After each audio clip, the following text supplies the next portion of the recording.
사사기 3장 12절 읽어보겠습니다. 3장 12절.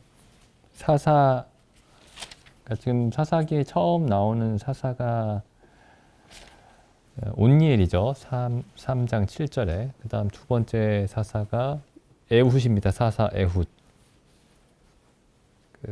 사사 에훗 이야기를 좀 읽어보겠습니다. 사사기 3장 12절. 이스라엘 자손이 또 여호와의 목전에 악을 행하니라. 이스라엘 자손이 여호와의 목전에 악을 행함으로 여호와께서 모압 왕 에글론을 강성케 하사 그들을 대적하게 하시매 에글론이 암몬과 아말렉 자손들을 모아가지고 이스라엘을 쳐서 종려나무 성읍을 점령한지라. 이에 이스라엘 자손이 모압 왕 에글론을 18년을 섬기니라. 모압 왕 에글론이 이제 암몬과 아말렉 자손들을 모아가지고 와서 이스라엘을 쳤다 이렇게 돼 있죠. 근데 그게 12절에 보시면 여호와께서 하신 일이다 이렇게 되어 있습니다. 여호와께서 하신 일이다. 그래서 모든 좋은 일과 모든 안 좋은 일의 배후에 하나님이 계십니다. 좋은 일 뒤에는 하나님이 계시고 안 좋은 일 뒤에는 마귀가 있는 게 아니고 모든 좋은 일과 안 좋은 일의 배후에 하나님이 계십니다. 물론 마귀도 있죠. 근데 마귀가 하나님의 명령에 따라서 움직입니다. 하나님의 뜻에 따라서 움직입니다. 그래서 이제 그런 표현들을 굉장히 자주 여기 사사기에서 뿐만 아니라 이 성경 전체에서 자주 볼 수 있죠. 그래서 이스라엘의 대적들이 하나님이 그 이스라엘의 대적들을 움직이셔서 이스라엘을 치셨다라는 그런 말씀들이 굉장히 많이 있습니다. 그러니까 어찌 보면은 그러니까 하나님께 불순종한 이스라엘 입장에서는 가슴 아픈 얘기지만은 어찌 보면 굉장히 우리에게 평안을 확신을 주는 사실입니다. 모든 일의 배후에 하나님이 계신다. 그러니까 하나님의 어떤 계획과 하나님의 예지라고 하죠. 미리 아는 것. 하나님이 미리 아심을 벗어나는 일이 없습니다. 하나님이 잠깐 한눈판 사이에 어떤 일이 일어나 버리고 하나님이 뒷수습을 하시고 그런 게 없습니다. 하나님의 완벽한 계획 속에서 모든 일이 일어나고 있죠. 그게 설령 하나님의 백성들에게 그 당시에는 고통스러운 일이라 할지라도 하나님의 계획 가운데 모든 일이 일어나고 있습니다. 그게 성경에서 굉장히 중요한 가르침이죠. 예수님도 신약에서 이렇게 말씀하셨죠. 그 참새 2마리가 한 아사리온에 팔리는 것이 아니냐. 그러나 하늘에 계신 너희 아버지께서 허락지 아니하시면 그 일도 일어나지 않는다. 하나님은 너희의 머리카락까지 세신 바 되었느니라. 이렇게 말씀하시죠. 어쨌든 그래서 이제 여기 암몬 13절에 나오는 암몬과 암몬은 이제 그 아브라함의 조카 롯의 후손이죠. 암몬, 모압과 암몬. 롯이 이제 소돔에 살다가 소돔이 심판받을 때 이제 소돔에서 벗어나서 숨어 있다가 자기의 딸들과 사이에서 낳은 아들입니다. 모압과 암몬이. 그래서 아말렉은 에서의 후손이죠. 에서의 후손입니다. 그래서 이 모압 자손과 암몬 자손과 아말렉 자손들이 혹은 에서의 후손들이 이스라엘에게 계속 괴로움을 주는 민족들이죠. 그래서 이 에글론을 모압 왕을 18년을 섬겼다 이렇게 되어 있습니다. 18년이 지난 후에 15절에 보시면 이스라엘 자손이 여호와께 부르짖음에 여호와께서 그들을 위하여 한 구원자를 세우셨으니 18년 동안 이스라엘 백성이 이제 부르짖었죠. 아마 18년의 시간이 흐르면서 부르짖음이 점점 커졌을 겁니다. 부르짖음이 점점 커졌을 거예요. 물론 여기에 점점 커졌다 그런 말씀은 안 나오지만은 마가복음에 보면 바디메오라는 사람이 있죠. 바디메오, 그 여리고성에서 예수님이 만난 눈먼 사람입니다. 그래서 예수님이 이제 여리고성을 떠나서 예루살렘으로 올라가시는데 이제 바디메오가 예수님께 다윗의 자손 예수여 나를 불쌍히 여기소서 이렇게 소리를 지르니까 사람들이 꾸짖으면서 조용히 하라고 하죠. 그러니까 마가복음에서는 이렇게 기록되어 있습니다. 저가 더욱더 크게 외쳐 가로되 다윗의 자손 예수여 나를 불쌍히 여기소서. 그러니까 예수님이 가던 길을 멈추십니다. 굉장한 일이죠, 사실. 뭐 예수님이 우리가 그냥 예수님을 모른다면 그게 뭐 대단한 일이 아닌데 예수님이 하나님이시죠. 하나님이 가던 길을 멈춘 사람입니다. 하나님의 발걸음을 멈추는 사람. 바디메오가. 물론 그 바디메오에게 하나님의 발걸음을 멈추게 할 만한 그런 믿음을 주신 게 하나님이시죠. 그 믿음을 주신 분이 하나님이시지만은 예수님이 가는 길을 멈출 수 있는 그 기도가 그 바디메오의 기도였습니다. 그래서 여기 이제 18년 동안을 사람들이 외쳤죠. 그래서 이제 하나님이 그래서 이제 에훗이라는 사람을 세우셨습니다. 에훗이라는 사람을 베냐민 사람이죠.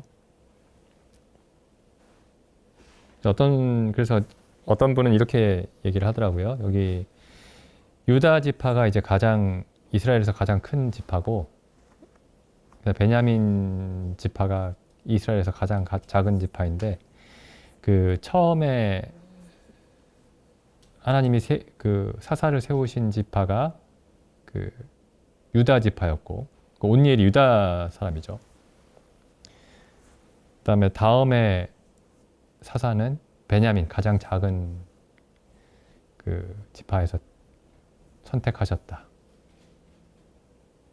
그래서 그 사람의 그 세상적인 배경이 그 좋고 나쁨과 상관없이 육체적인 조건이 그 사람이 뭐 사회적인 지위가 어떻든지 아니면은 뭐 배움이 어떻든지 상관없이 하나님이 원하는 사람을 세우신다.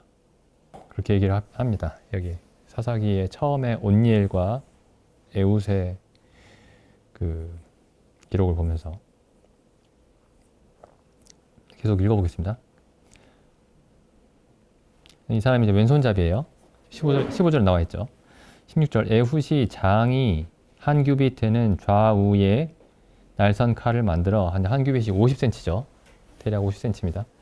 한 규빗이 되는 좌우에 날선 칼을 만들어 우편 다리 옷 속에 차고 곡물을 모압 왕 에글론에게 바쳤는데 에글론은 심히 비둔한 자였더라. 이제 모압의 지배를 받고 있으니까 곡물을 바쳐야 되겠죠. 이스라엘이.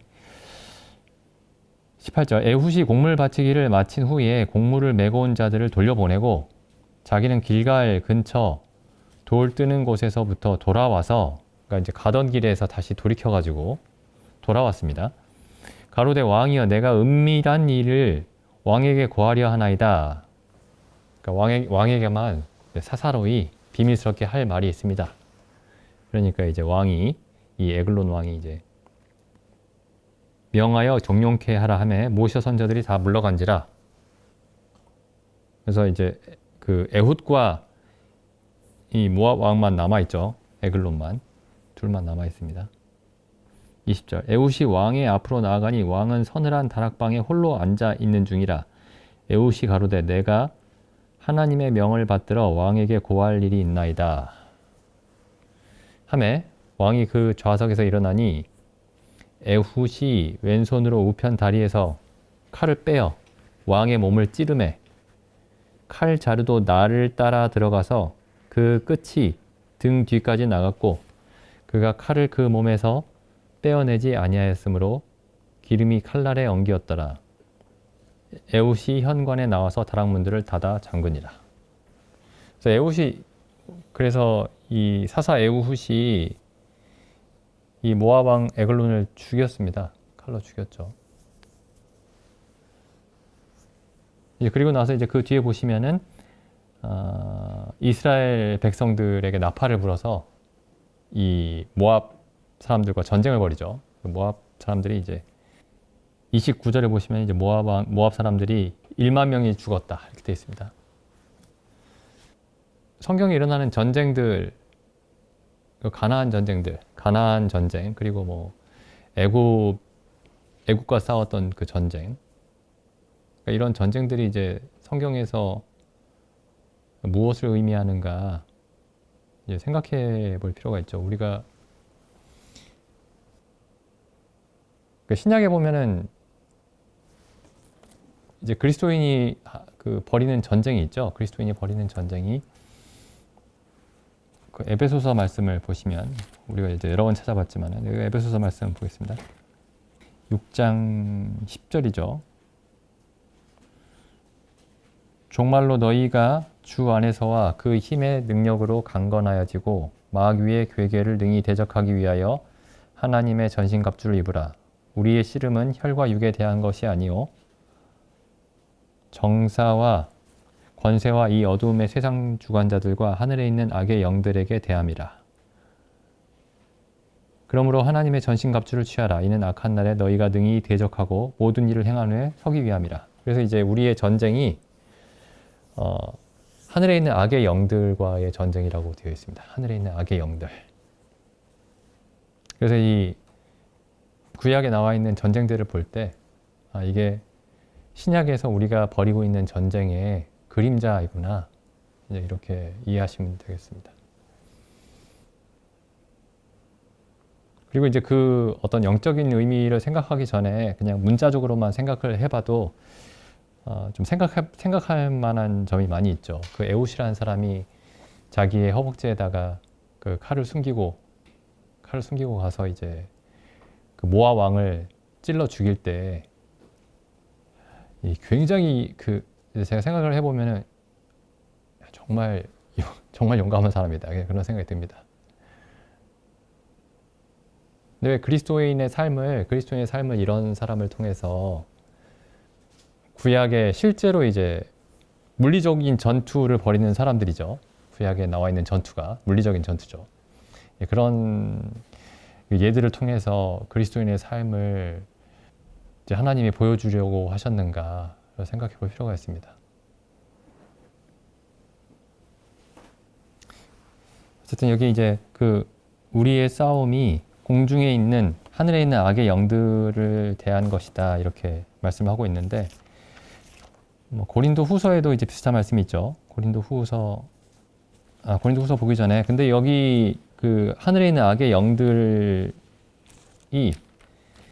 그 에베소서 2장에 보시면은 이 하늘에 있는 악의 영들이 어떻게 활동을 하고 있느냐면은 그냥 하늘에 있는 악의 영들이 독립적으로 이렇게 활동하고 있는 게 아니고 그 2장 1절을 보겠습니다. 너희의 허물과 죄로 죽었던 너희를 살리셨도다. 그때에 너희가 그 가운데서 행하여 이 세상 풍속을 쫓고 공중의 권세 잡은 자를 따랐으니 곧 지금 불순종의 아들들 가운데서 역사하는 영이라. 이게 공중의 그 하늘의 악한 영들이죠. 하늘의 악한 영들이 어떻게 움직이고 있느냐 하면은 불순종의 아들들 가운데서 일하고 있습니다.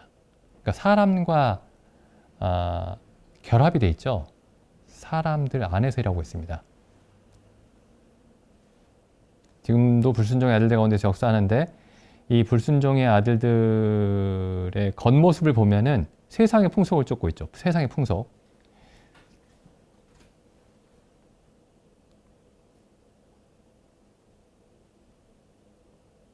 여기 2장 2절과 3절이 이제 사도 바울이 그 어떤 식으로 그 논리를 전개하고 있는지 좀 살펴볼 필요가 있습니다. 너희는 허물과 죄로 죽어 있었는데 그 허물과 죄로 죽어 있었을 때의 상태를 맨 처음에 뭐라고 얘기하냐면은 그 2장 2절에 너희가 그 가운데서 행했다. 그러니까 허물과 죄 가운데서 행했다는 거죠. 허물과 죄 가운데서. 그럼 허물과 죄 가운데서 행하다는 게 구체적으로 어떤 모습이었느냐? 구체적인 모습이 세상의 풍속대로 세상의 풍속을 쫓았다.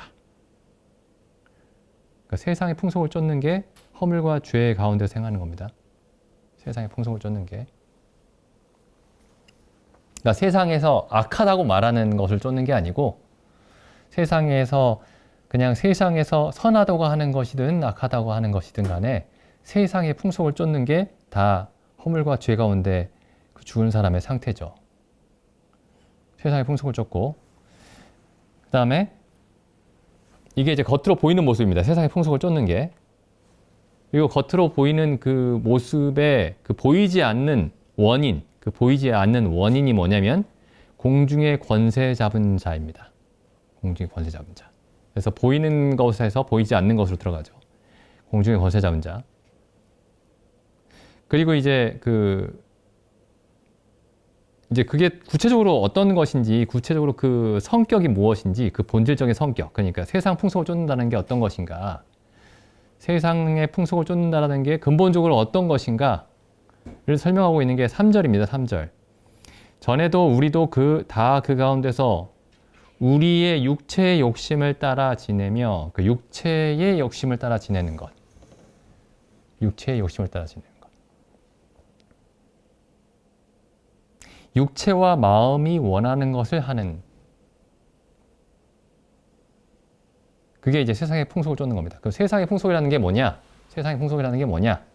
뭐 살인하고 간음하고 도둑질하고 뭐 그런 게 아니고 세상의 풍속이라는 것이 육체와 마음이 원하는 것을 하는 것입니다. 육체와 마음이 원하는 것.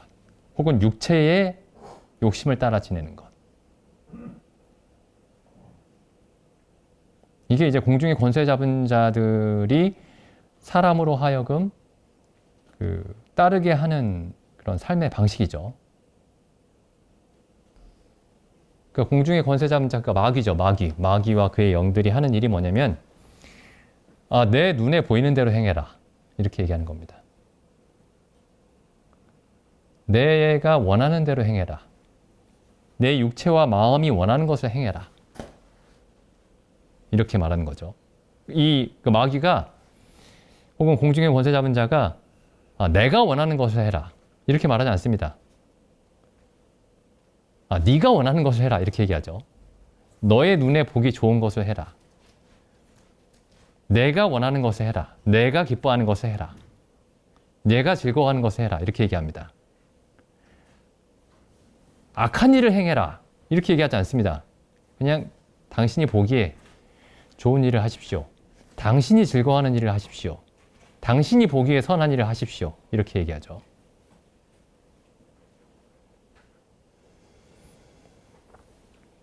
그래서 여기 지금 2장 2절, 3절 말씀을 좀 자세히 볼 필요가 있습니다. 마귀가 하는 일이, 사단이 하는 일이 사람들이 흔히 말하는 악한 일을 하게 하는 게 아닙니다. 처음부터 그렇게 하는 게 아니에요. 당신이 생각할 때에 선하다고 생각하는 그 일을 하십시오. 당신이 생각할 때에 옳다고 생각하는 그 일을 하십시오. 이렇게 얘기합니다. 그래서 여기 2장 2절과 3절의 이 공중의 권세 잡은 자가 하는 일을 가장 잘 보여주는 첫 번째 사건이 창세기 3장에 있는 사건이죠. 뱀이 하와에게 뭐라고 얘기하냐면은 야, 너는 하나님 말씀 듣지 말고 내 말을 들어라. 하나님이 기뻐하는 일을 행하지 말고 내가 기뻐하는 일을 행해라. 이렇게 말하지 않습니다. 너는 내 말에 순종해라. 이렇게 말하지 않습니다. 그 사단이 뱀이 하는 일이 뭐였냐면은 내 눈으로 직접 판단해봐라. 이렇게 얘기한 거죠.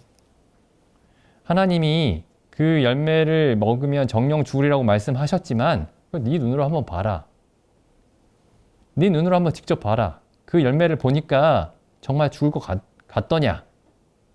정말 이걸 먹으면 죽을 것 같으냐? 직접 보게 하는 겁니다. 직접. 창세기 3장 한번 가보죠. 3장 1절부터 읽어보죠. 여호와 하나님의 지으신 들짐승 중에 뱀이 가장 간교하더라. 이 간교하다라는 말이 그 지혜롭다라는 말과 같은 말입니다. 그 원어가 같은 말이에요. 같은 단어입니다. 근데 여기서는 간교하다라고 번역을 하고 그 잠언 같은 데서는 지혜롭다 이렇게 번역을 했습니다. 그러니까 뱀이 가장 지혜롭다 이렇게 번역해도 틀린 번역이 아닌 거예요. 근데 안 좋은 쪽으로 지혜로우면 간교한 거죠, 우리말로는. 그러니까 간교하다 이렇게 번역을 한 겁니다.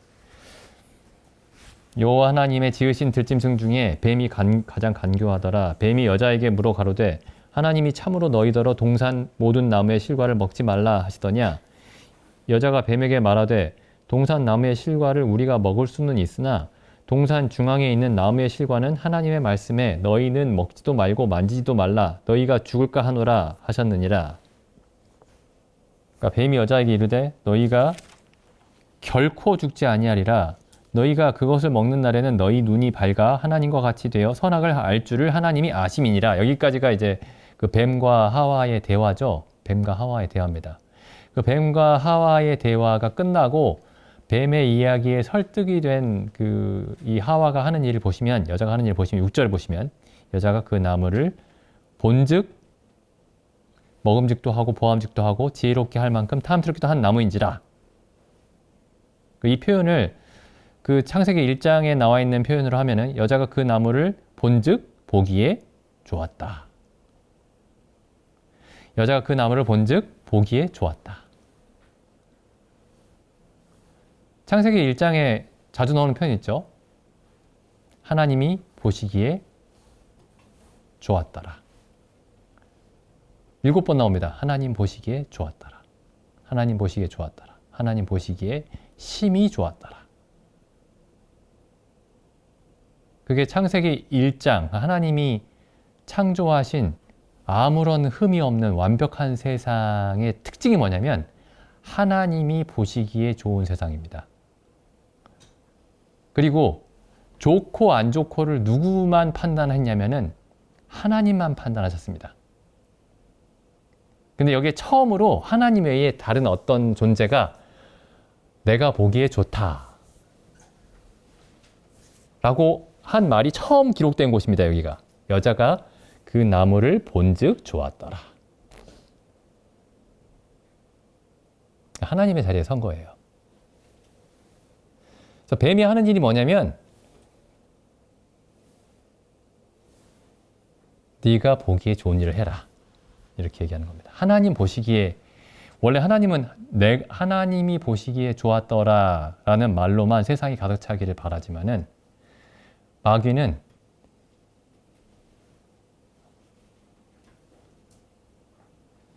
우리가 스스로 보기를 바랍니다.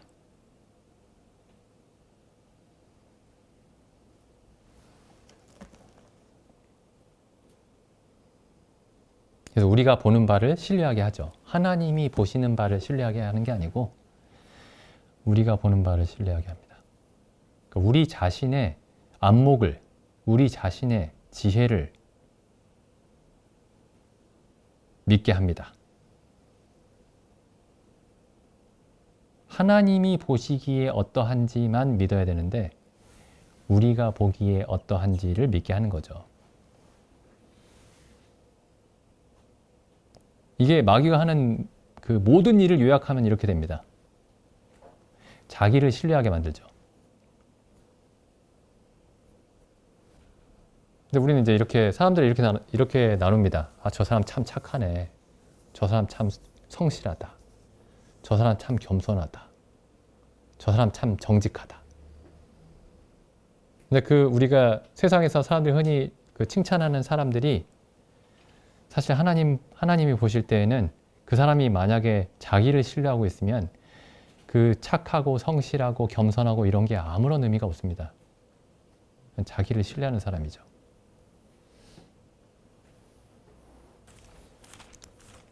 그래서 다시 에베소서 말씀을 가보면은 2장 2절에 그럼 세상 풍속이라는 게 뭐냐? 세상 풍속의 핵심이 뭐냐?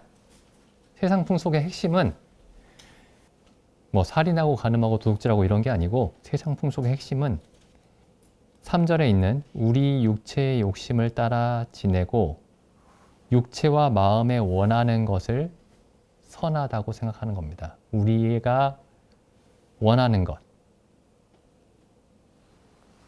이 육체에 대해서 이제 그 성경에서 굉장히 많은 얘기를 하고 있죠. 그 육체에 대해서. 이 육체라는 게 이제 무슨 단백질 덩어리를 얘기하는 게 아닙니다. 여기 고린도 전서에 보시면 이런 말씀이 있죠. 2장 9절입니다. 기록된 바 하나님이 자기를 사랑하는 자들을 위하여 예비하신 모든 것은, 그러니까 하나님이 자기를 사랑하는 자들을 위해서 예비하신 모든 것이 뭐죠? 뭐 여러 가지로 표현할 수 있겠지만은 진리입니다. 진리는, 하나님의 진리는 눈으로 보지 못하고 귀로도 듣지 못하고 사람의 마음으로도 생각지 못합니다. 이게 육체예요, 육체. 육체와 마음이 볼 수 없고 들을 수 없고 생각할 수 없습니다. 육체가 보고 듣고 육체의 마음도 이해할 수 없습니다. 하나님의 진리가. 그럼 무엇을 통해서만 하나님의 진리를 알 수 있느냐면은 2장 10절에 오직 하나님이 오직 성령으로 이것을 우리에게 보이셨으니, 오직 성령으로만 하나님의 진리를 보이십니다. 하나님이 어떠한 분이신지 오직 성령으로, 오직 성경으로, 성령은 성경을 통해서만 말씀하시죠. 기록된 말씀으로. 그래서 여기 2장 9절 말씀을 보시면은 눈으로 보지 못하고 귀로도 듣지 못하고 사람의 마음으로도 생각지 못한다. 이거 잘 보시면 우리가 뭔가 일어나고 있는 사실을 파악하기 위해서 사람이 사용할 수 있는 모든 능력입니다. 이게 눈, 귀, 마음. 물론 다른 것도 얘기할 수 있죠. 뭐 코도 얘기할 수 있고 무슨 촉각도 얘기할 수 있고 오감을 다 얘기할 수 있겠지만 이제 이게 그러니까 대표적인 거죠. 눈으로 보고, 그러니까 우리가 사람들이 흔히 말할 때 이제 진리를 어떻게 파악하느냐, 실제를 어떻게 파악하느냐 하면은 눈으로 보고 귀로 듣고, 눈으로 보고 귀로 들은 바를 마음으로 분석을 합니다. 그렇게 해서 진리가 이것이구나, 실제로 일어나고 있는 일은 이런 거구나, 이렇게 이제 판단을 하죠. 사람이 사용할 수 있는 모든 능력입니다. 진리를 파악하기 위해서, 실제를 파악하기 위해서, 사실을 파악하기 위해서. 근데 하나님을 아는 지식은 이 눈과 귀와 사람의 마음이 아무런 쓸모가 없다라는 겁니다. 그리스도인의 삶을 이해하는 데 있어서는 이 눈으로 보고 귀로 듣고 마음으로 생각하는 것으로는 그리스도인의 삶을 이해할 수 없다라는 겁니다. 근데 세상의 풍속은 다른 게 아니라 어떤 거냐면은 눈으로 보고 귀로 듣고 마음으로 생각하는 것이 전부다. 우리가 많이 보고 잘 보고 많이 듣고 잘 듣고 많이 생각하면은 그것으로 우리가 모든 판단을 올바르게 혹은 적어도 최선의 판단에 이를 수 있다. 이렇게 생각하는 거죠. 근데 성경은 이런 거는 아무런 쓸모가 없고 오직 하나님이 오직 성령으로 보이시는 것들만이 우리에게 참된 것을 보여주고 참된 것을 듣게 하고 참된 것을 이해하게 할 수 있다. 그러니까 지금 우리가 이 앞에 가지고 있는 이 성경이 굉장히 중요한 겁니다. 우리의 눈과 귀와 우리 생각할 수 있는 능력 자체가 아무런 쓸모없다, 그런 뜻은 아닙니다. 근데 이 성경이 없으면은 아무런 쓸모가 없어요. 성경을 통해서만 우리가 무엇을 어떻게 보아야 하고 무엇을 어떻게 들어야 하고 무엇을 어떻게 생각해야 하는지를 성경을 통해서만 알 수 있습니다. 그러니까 우리가 에베소서에서 얘기하는 세상 풍속 혹은 성경이 말하는 죄에 대해서 사람들이 막연하게 그냥 일반적으로 도덕적인 그런 이해를 할 수가 있는데 그런 게 아닙니다. 그러니까 자기 눈을 믿고 자기 귀를 믿고 자기 생각을 믿는 거예요. 하나님이 오직 성령으로만 보이실 수 있는 것을 믿지 않고 자기를 믿는 게 죄입니다. 자기를 믿는 게 세상 풍속을 쫓는 거죠. 그래서 성경에서 나오는 수많은 사람들의 그 죄에 대한 이야기들을 살펴보시면 다 똑같습니다. 하와로부터 시작해가지고 그 이후에 일어나는 사람들의 모든 잘못이 다 똑같은 얘기를 하고 있어요. 하나님의 말씀을 믿기보다 자기가 본 것을 믿는 겁니다. 그게 죄입니다. 그리고 이제 고린도 후서 말씀에 가보시면은 또 사도 바울이 우리가 그리스도인이 벌이고 있는 그 전쟁에 대해서 이렇게 얘기를 하죠. 고린도 후서 10장 3절에 보시면 우리가 육체에 있어 행하나 육체대로 싸우지 아니하노니 우리의 싸우는 병기는 육체에 속한 것이 아니요 오직 하나님 앞에서 견고한 진을 파하는 강력이라. 모든 이론을 파하며 하나님 아는 것을 대적하여 높아진 것을 다 파하고 모든 생각을 사로잡아 그리스도에게 복종케 하니. 그래서 이 싸움의 대상이 무엇이냐면은 생각입니다. 생각. 아까 에베소서에서는 그 하늘에 있는 악한 영들이라고 했죠. 근데 하늘에 있는 악한 영들이 사람의 생각을 통해서 움직입니다. 사람의 생각을 통해서. 근데 그 생각의 핵심이 뭐냐면은 하나님의 말씀 외에는 우리가 어떠한 진리도 올바르게 이해할 수 없다 라는 생각이 아니라 하나님의 말씀이 없어도 우리가 이해할 수 있다 라는 생각입니다.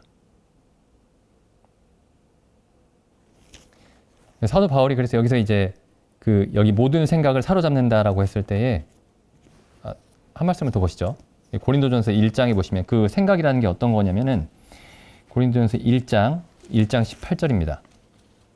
십자가의 도가 멸망하는 자들에게는 미련한 것이로되 구원을 얻는 우리에게는 하나님의 능력이라. 기록된 바 내가 지혜 있는 자들의 지혜를 멸하고 총명한 자들의 총명을 패하리라 하였으니 지혜 있는 자가 어디 있느뇨? 선비가 어디 있느뇨? 이 세대의 변사가 어디 있느뇨? 하나님께서 이 세상의 지혜를 미련케 하신 것이 아니뇨? 그래서 이 세상의 지혜입니다. 이 세상의 지혜.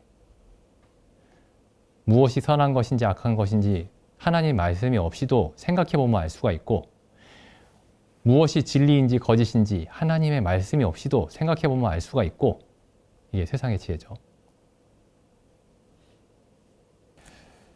구약에 나와 있는 여러 하나님의 백성이 벌이는 전쟁이 그 전쟁의 대상이 공중의 권세 잡은 자, 하늘에 있는 악한 영들이기도 하지만은 동시에 하늘에 있는 악한 영들이 그 독립적으로 움직이는 것이 아니기 때문에 사람의 생각을 통해서 움직이기 때문에 그 대상이 사람의 생각입니다. 더 구체적으로는 자기를 믿는 생각입니다. 자기를 믿는 게 얼마나 뿌리 깊은 생각인지 모릅니다. 하와에서부터 시작이 됐어요. 인류가 시작하면서부터 시작이 된 겁니다. 인류의 역사가 시작하면서부터. 내가 보기에 좋다.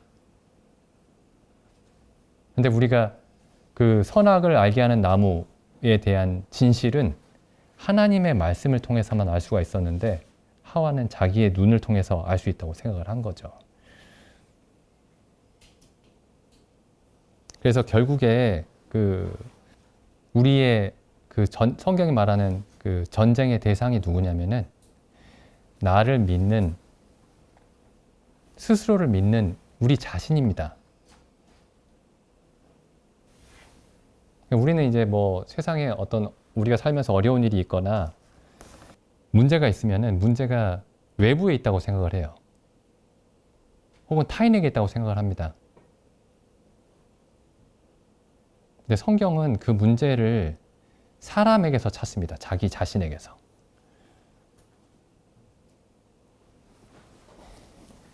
그래서 결국에 이제 하나님이 이제 전쟁을 벌이시는데 하나님이 전쟁을 벌이실 때 그 사용하시는 그 무기죠. 병기. 이게 하나님의 말씀입니다. 그렇죠? 하나님 말씀인데 더 정확하게는 그 하나님의 말씀의 주제가 십자가죠. 자, 하나님이 공중의 권세 잡은 자를 그 자와 싸우시는데 그때 사용하시는 무기가 십자가입니다. 그때 사용하시는 칼이 십자가입니다. 그리고 자기를 신뢰하는 사람을 하나님이 죽이실 때 사용하는 것이 십자가입니다. 자, 하나님의 원수가 누군지 우리가 성경에서 잘 볼 필요가 있습니다. 하나님의 원수. 그러니까 하나님이 하나님의 원수를 물리치실 때 사용하시는 그 도구가 유일한 도구가 십자가입니다. 근데 십자가에다가 누구를 못 박느냐면은 여기 골로새서에 보시면 골로새서 2장 14절 우리를 거스리고 우리를 대적하는 의문에 쓴 증서를 도말하시고 제하여 버리사 십자가에 못 박으시고 여기 십자가에 못 박으셨다라는 게 이제 의문에 쓴 증서죠. 율법입니다. 율법. 율법을 십자가에 못 박았다 이렇게 돼 있어요. 이거 좀 다른 얘기긴 합니다만은 그 다음 구절 보시죠. 15절. 정사와 권세를 벗어버려 정사와 권세를 패하여 이 정사와 권세가 하늘에 있는 악의 영들의 이름이죠. 정사와 권세가. 정사와 권세를 패하셨다. 십자가로 승리하셨다. 그래서 정사와 권세를 십자가에 못 박으신 겁니다. 정사와 권세를. 마귀를 십자가에 못 박으신 거예요.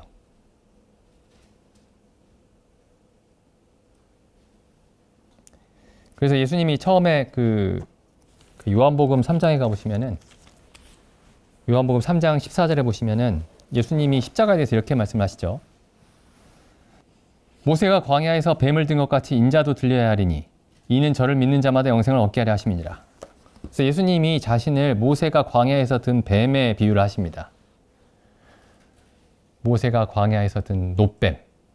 그런데 우리가 성경에서 뱀이 제일 처음에 나오는 곳이 창세기 3장이라는 걸 알고 있죠. 그래서 예수님이 십자가에 못 박히실 때에 예수님이 하나님의 모든 저주와 진노를 받으셨지만은 그때 동시에 하나님께 심판을 받은 자가 누구냐면은 사단입니다.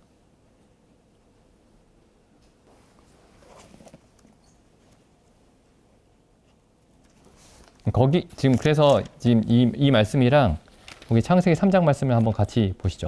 그 창세기 3장에 보시면 그 십자가 사건에 대한 최초의 그 예언인데 최초의 예언, 하나님의 말씀이죠. 하나님이 예언하신 말씀인데 창세기 3장 15절에 보면 이렇게 되어 있습니다. 내가 너로 여자와 원수가 되게 하고 너의 후손도 여자의 후손과 원수가 되게 하리니 여자의 후손은 내 머리를 상하게 할 것이요. 여기 내 머리가 뱀이죠. 뱀의 머리를 상하게 할 것이요. 너는 그의 발꿈치를 상하게 할 것이니라. 여기 여자의 후손이 예수님이시죠. 그리스도입니다. 그래서 사단이 그리스도의 발꿈치를 상하게 할 것이고 그렇지만 그리스도는 뱀의 머리를 밟을 것이다. 이게 십자가에서 일어난 일입니다. 그래서 하나님이 십자가를 통해서 사단을 패하신 겁니다. 정사와 권세를 패하신 거죠. 십자가를 통해서. 그래서 정말 사단이 하나님의 원수구나 이렇게 우리가 이해할 수 있습니다. 하나님의 원수가 사단이구나. 그런데 이제 갈라디아서 말씀 한번 보시죠. 갈라디아서 2장 20절입니다. 내가 그리스도와 함께 십자가 못 박혔나니. 여기 보시면은 하나님의 원수인 사단이 십자가에 못 박힌 것이 아니고 이제는 여기 십자가에 누가 못 박혔다고 되어 있냐면은 사도 바울이 이렇게 얘기하죠. 내가 그리스도와 함께 못 박혔다. 하나님의 원수가 누구냐면은 나입니다.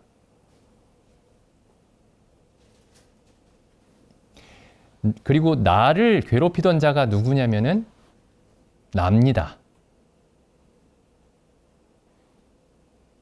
그래서 하나님이 우리에게서 건져내시냐면은 우리를 어떻게 구원하시냐면은 나를 십자가에 못 박으심으로써 우리를 건져내십니다. 그 로마서 7장 잘 아시죠? 로마서 7장. 로마서 7장에서 이제 어떤 사람이 오라 나는 곤고한 사람이로다. 이 사망의 몸에서 누가 나를 건져내랴. 그 죄와 사망 가운데서 괴로워하는 그 사람이 이제 로마서 7장에 나오는데 하나님이 그 사람을 어떻게 건져내시냐면은 그 사람을 십자가에 못 박으심으로 건져내십니다. 그러니까 십자가가 어떤 곳이냐면은 가장 문제 있는 존재를 못 박는 곳입니다. 그래서 우리는 이제 마귀가 거기에 못 박혔다. 그 뱀으로 상징되는 마귀가 십자가에 못 박혔다라고 할 때는 아, 그게 맞다. 정말 맞는 처사입니다, 하나님. 이렇게 얘기할 수 있는데 거기에다가 하나님이 나를 못 박았다. 그 말을 들을 때는 선뜻 받아들이기가 쉽지 않습니다. 그 십자가에 못 박힌 사람이 하와와 같은 사람입니다. 아, 내가 보고 판단하겠습니다. 나도 보고 판단할 수 있습니다. 그 사람을 십자가에 못 박으신 거죠.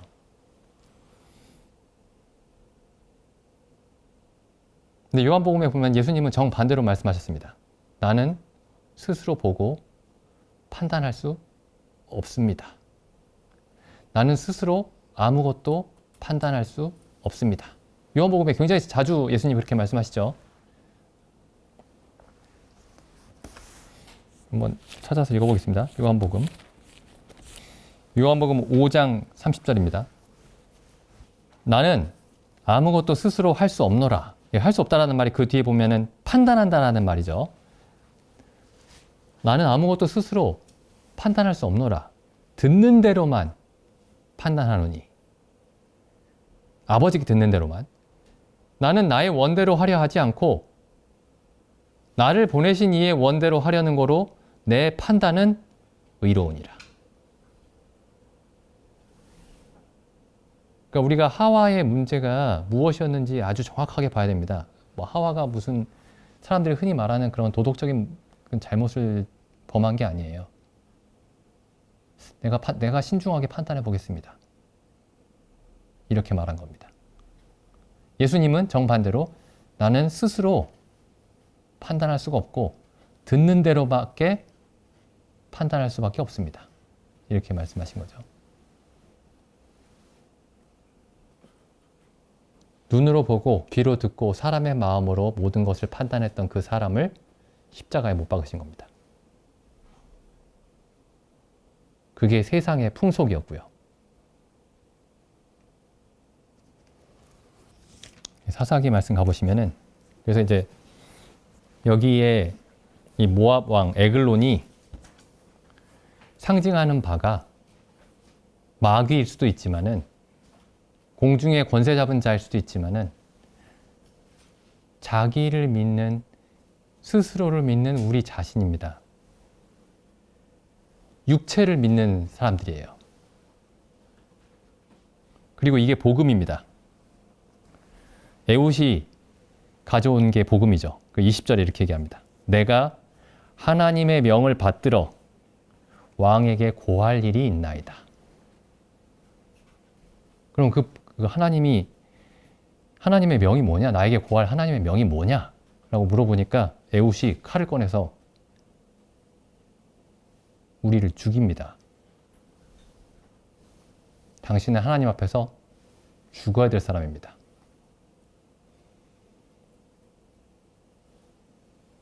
이게 복음입니다.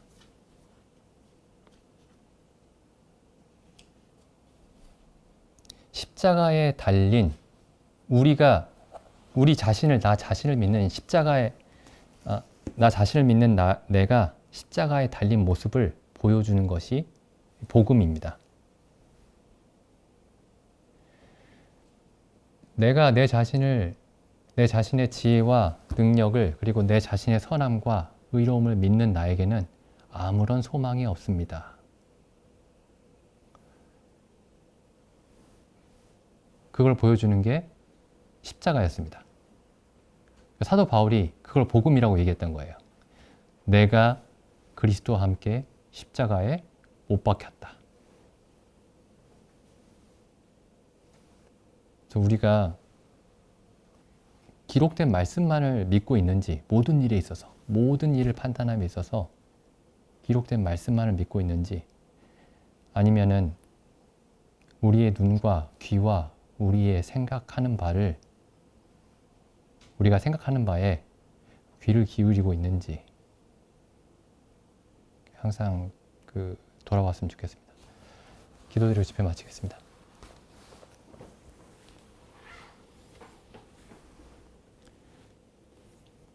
하나님 아버지, 참 십자가가 세상에서 가장 절망적인 그런 죄인을 못 박는 곳이고, 또한 마귀를 못 박는 곳이라고 생각하였사오나, 참 사도 바울이 내가 그리스도와 함께 십자가에 못 박혔다 라고 고백하였고, 또한 우리도 사도 바울과 같이 그렇게 고백하게 하여 주셨음에 감사드립니다. 참 전에는 저희가 저희의 눈과 귀와 저희의 마음을 신뢰하였사오나, 이제는 우리 주 예수 그리스도와 같이 내가 아무것도 스스로 판단할 수 없노라 라고 고백하게 하시고, 오직 모든 일에 기록된 말씀에 따라서 모든 일을 바라보고 모든 일을 판단하게 하셨음에 감사드립니다. 참 저희가 항상 저희의 지혜를 신뢰하지 아니하고 저희의 생각을 신뢰하지 아니하고 오직 기록된 말씀에 따라 모든 것을 생각하는 그러한 삶이 어떠한 것인지 저희에게 날마다 분명하게 말씀해 주시옵소서.